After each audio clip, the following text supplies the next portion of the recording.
as to what's going on with individuals' tax and transaction taxes in South Africa, and it's updated to 25 October 2011, and it's going to need to be updated again very soon, because one will soon see that some of the assurances made in the budget speech last year in October won't materialize when it comes to 22 February.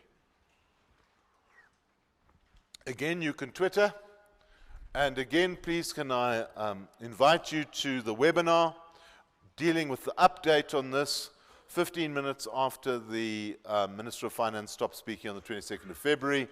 Just send an email you'd like to participate to g.yamisa@ru.ac.za. And you'll get the update of this with all the graphics and the new show. On top of that, please, you will not have a lot of the graphs and things that are in this presentation. They will be emailed to you by PDF in the next day or so that you can look at them in color. But if we try to print them all, I'm sure we'll push up the SAPI share price. That's why we didn't do it. Right, gone maybe. Okay, that's one side of looking at it.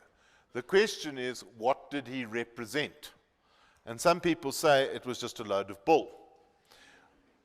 When one looks at the president at the moment, the president is actually wrestling with something. And he's saying, you know, how many dependents are there in South Africa? And when we talk about 50 or so dependents of the presidents, we're actually talking about 50 million dependents. Because out of the 50 million people, there are 1.4 million disabled, 3% of the population. 2 million AIDS orphans, 4% of the population.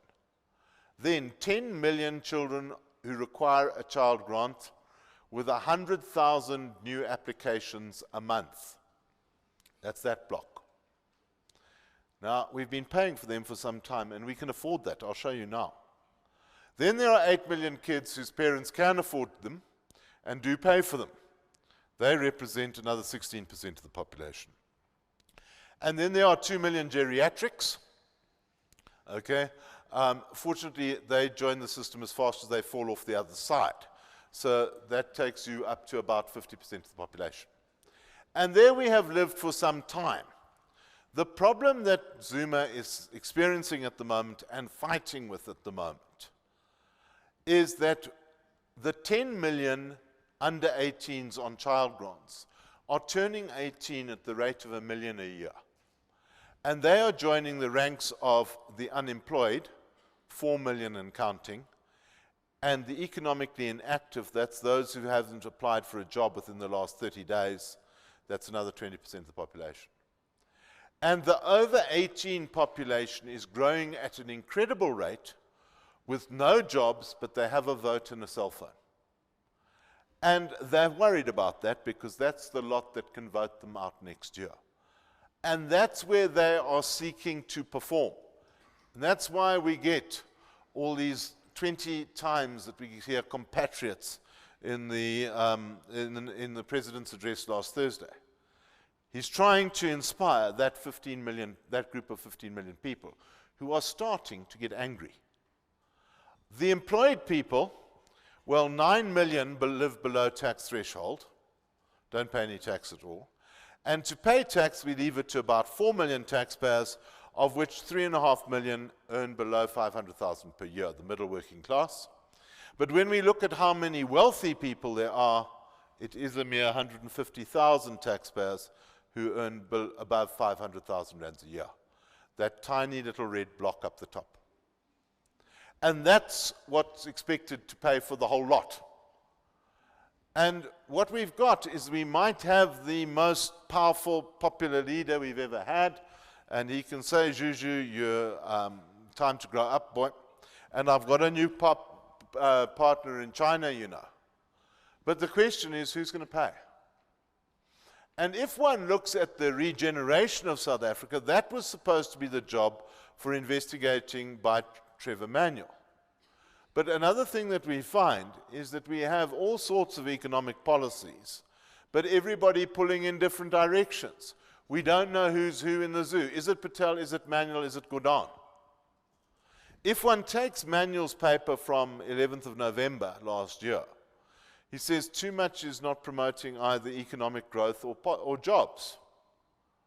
He says there are three trends undermining South Africa: a public sector wage bill out of hand, low levels of investment, falling education standards.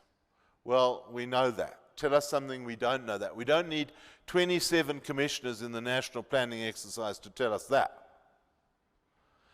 He continues, South Africa's IT sucks. It's getting better. But not as bad as the healthcare system, where 42 million South Africans out of 50 million are reliant on the current healthcare system, and 8 million only have access to any form of medical aid. So this stuff gets so depressing it might as well be brought to you by Leonard Cohen. Okay, so let's see where we can go from there. Right. Now here's some good news. Let's go back to Mbeki days. Mbeki, Manuel, Ramos. They said, run South Africa on no deficit at all. And we laughed about it and joked because when Maria Ramos went off into Transnet, Trevor was on his own and the deficit started to grow. You see what happens when you leave the male in the family in charge of things. Okay, we start borrowing. It wasn't that. It was obviously trading circumstances changed and we went post-Polokwane. But the big thing that we've got to take from the early part is that we didn't borrow in the 3 years leading up to 2009. And that has left us in a position where we're sitting better than most of the world today. So the wisdom of Manuel, Ramos, and Mbeki was purely that they didn't spend money, and they adopted the view that until we know how to spend the money and get bang for our buck, well, we're not spending money. And that is fortunately what has saved us in where we're going today. Manuel, on the other hand, did not ever think we'd fall into recession. In 2009, it was not till June where we actually fell in the recession, and we said to Trevor, we're in recession, help us. He said, don't talk to me, talk to Pravin Gordhan, I'm no longer Minister of Finance. He got out of being Minister of Finance 30 days before we reached the recession. So when one looks at it, we say, right, well, what did Pravin Gordhan have to say about it? And Pravin Gordhan is a very good card player, because he said, look, we've been saving for this. I've inherited the worst deficit ever from Manuel in 2010. Remember, Gordhan's first budget was 2 years ago now. He said, if for 2011 we can recover, and the first signs of recovery were there on budget day 2 years ago. He said, if we can just hold our own in 2011, we'll recover the situation, we'll be all right. I'm not changing the game plan. And that's an important thing to take into what you're looking at now. The game plan hasn't changed yet. And Gordhan was perfectly right, because when he got to last year's budget, he saw there's the global credit crunch, and we were sitting pretty. So he said, got it right in my first year as Minister of Finance. So what I'm going to do now is, going forward, I'm going to show that if I just go forward carefully, my deficit in real terms will drop automatically on its own. I don't have to change anything. So he said, 3.2% growth rate is what I need for 2011-12, the year that we're in. And on budget day last year, some people said that that was a little bit on the conservative side. And certainly when we got the report for first quarter 2011, and it was nearly 5, it looked cool. Not so cool when we got to the second quarter of 2011. So by the time we got to medium-term budget framework day, Gordhan has to now say, hang on, I've got to move from 3.2 down to 3. 3 weeks ago, Marcus goes down to 2.8 in the Reserve Bank speech. And then the IMF goes down to 2.5. And there's been nothing over 2 for the last 9 months. So where are these plus 3% growth rates coming from? This is the big thing that you've got to look out for on budget day. We need growth rates to get taxes. Because what Gordhan's got at the moment is a 5-year budget showing very conservative deficits, which in October last year were only tiny, small adjustments showing the deficit declining. All the way Gordhan's saying, the one thing I can't afford to have is an out-of-hand deficit, because that's when the world's going to climb into me.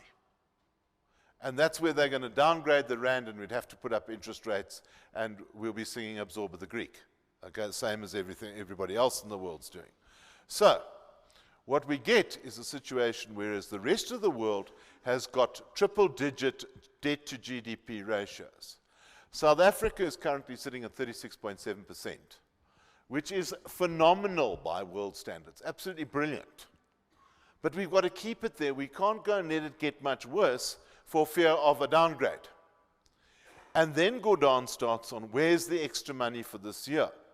So the 70 or so billion extra that he needs to take total tax collections to 750 billion rand for this year, you can see that 44 billion is coming from the individual tax and VAT.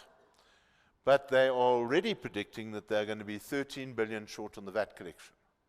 So straight away you start on the position that South Africa's on the back foot by 13 billion for this year. So where are you going to get it back? Because if you take your total tax collections for the year, individual gets stiffed with 36% of total taxes. Then comes the VAT. That takes it up to more than 60% of total taxes. Companies haven't got anything better to offer. Then we get sin tax and fuel. We've already given away another 5 to 8 billion on STC, that we saw earlier. Then we get a misfire, we get skills levy, that's okay, but transfer duty is not okay. That's all fallen away. So what we're looking at is before they even start the budget on next Wednesday, they're on 20 to 30 billion down on last year. Unless there's been some sort of miracle over Christmas with the VAT collections. But even if there has been, it's going to be a bad year for VAT going forward. Right. So, when one looks at how we spend it, we say, right, go back to the old Mbeki model.